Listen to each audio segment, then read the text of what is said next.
So if you haven't seen the now viral video of Dr. Reuben Abati of Arise TV saying this about the Igbos, you are in luck. Watch.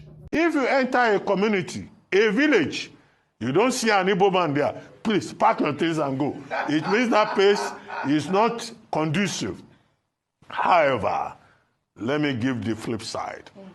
Chief Theophilus Benson, T.O.S. Benson, former Minister of Information, now late, on one occasion on the Nigerian Institute of International Affairs, and I'm not making this up, he said it publicly. If anybody can contradict me, let them do so. He said something about Igbo people. He said he had an Igbo wife and had an Igbo daughter, that he wanted to buy land in Igbo land for his daughter, for his wife, to say, I'm getting old. Theophilus Benson is getting old. Let me build in this place for my wife. He said that his in-laws told him that they don't sell land to outsiders. And as you can imagine, that comment did not go down well with a lot of Nigerians, especially those from the eastern part of the country.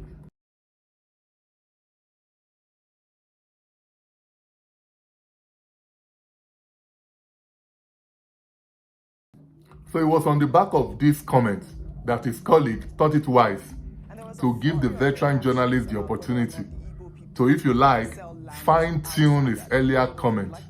But what she got was an aggressive doubling down. And there was a flurry of reactions about whether or not the Igbo people sell land to outsiders. I don't know if you would like to address that, because there were a lot of, people from the southeast saying that it is not true. No, I have no further comments on that subject. Okay. I was very clear yesterday. I was very specific.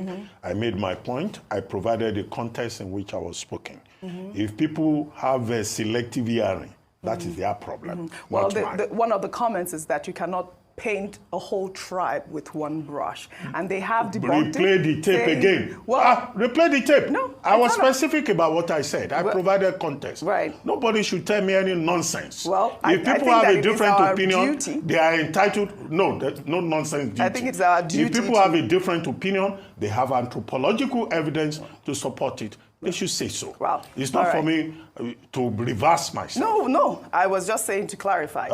Except you are expressing your own opinion. No. And then I will come after you and say you are wrong. There's been a flurry of reactions. Yes. And I have to present it. That comes with the job. That comes with the job. It is my duty. It's a free country. It is my duty to present the reactions of the Nigerian people. And not to come and challenge me. Absolutely not. I asked you if you would like to comment. I asked if you would like to comment. No, I've told you. Well, the conversation is that a whole tribe cannot be painted with one man's experience.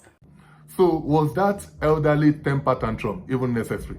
Especially coming from someone who essentially has built a name critiquing the activities and comments of others. I made my point. I provided it. And if I'm being honest, behaviors such as this not only reflects poorly on him, but on the station as a whole. And he might need to be careful so that viewers of the show and Nigerians in general don't begin to see him as an individual who has the women problem. To give us more updates on Nigerians who were evacuated from Ukraine via Bucharest airport in Romania is Arise correspondent Mary Chinga, who is on ground out there as we listen to some of the returnees. Mary, good morning, and thank you for joining us on the morning show. Good morning, Reuben. Good morning. Good morning, Reuben. Good morning. Can you hear me? So, the way you are calling Reuben, yes, I can it's hear like you you at my naming ceremony when I was born many years ago. But carry on. What's the situation report out there? Okay, so students here are basically... Is the process smooth, or are they going through extraordinary stress on their arrival? Reuben, I would say that the Nigerian authorities are generally one. Okay, thank you, Mary. I see you are in love with my name. Would like to keep calling me, okay? When I see you, I will tell you my history in this profession, okay? Honestly, Dr. Abati came across like a workplace bully in that video, and it's not something he should be proud of. He not only tried to bully her, he also threatened her on international TV, to which I think he owes her an apology. So Dr. Abati wants us to believe that he was merely reporting what Theophilus Benson said several years ago. But he ended that commentary with what looked like his own opinion. Watch. That is the irony of Nigeria about the politics of federation, of unity. The same Igbos who are so industrious that they are all over and they do well in other parts of Nigeria.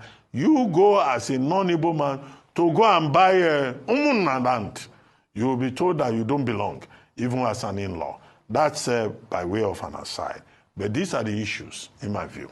So what you just heard there is the part where a lot of people thought he made a blanket statement. The Theophilus Benson is one thing, and what you just heard him say there didn't look like a continuation of the statement made by the late former minister.